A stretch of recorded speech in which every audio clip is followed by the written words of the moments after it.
எங்க போய் மாடி இருக்குது, மாடியில போய் எங்க தூங்க முடியும்? எங்கெல்லாம் மாடி எங்க இருக்குது? மாடியே கிடையாது. எங்க போய் தூங்கணும்? எங்கன்னா காத்து வருதா? காத்து வசதியும் கிடையாது, எதுவும் கிடையாது. எப்படி தூங்க முடியும்? பேஷண்ட் எவ்வளவு கஷ்டப்பட்டுங்கிறாங்க. இதை வந்து எப்படி தூங்க முடியும்? எதுவும் ரெஸ்பான்ஸே கிடையாது. ஒரு கண்டாப்பனா ஒரு போன் எடுக்கிறது கிடையாது, ஒன்றும் கிடையாது. ஒரு ரெஸ்பான்ஸ் கிடையாது, எதுவுமே கிடையாது. நாங்க என்ன பண்ணுவோம் குழந்தைங்க? இப்போ வந்து நீங்க கேட்டீங்களா, என்ன ரெஸ்பான்ஸ் கொடுத்தாங்க உங்களுக்கு? இது வரைக்கும் எதுவுமே கொடுக்கல. மலையில எங்க போயிருக்குனாங்க. ஆனா இப்ப போலீஸ்லாம் வந்திருக்காங்க. போலீஸ் என்ன ரெஸ்பான்ஸ் கொடுக்குறாங்க உங்களுக்கு? போலீஸ் வந்து அவங்களுக்கு சப்போர்ட்டா சொல்லிட்டு இருக்காங்க. ஓகே. இல்ல நான் இப்ப அரெஸ்ட் வரன்றாங்க. ஆனா எப்போ வரும்னு தெரியாது. அரெஸ்ட் பண்ணணும்னு சொல்லியிருந்தாங்க. வந்து கேட்டா அரெஸ்ட் பண்ண சொல்லிருக்காங்க. அது பார்த்தா எல்லாரும் இருக்காங்க, எல்லாரும் போறோம்.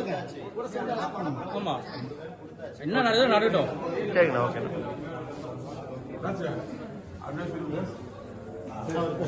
ஒரே நிமிஷம் போலீஸ்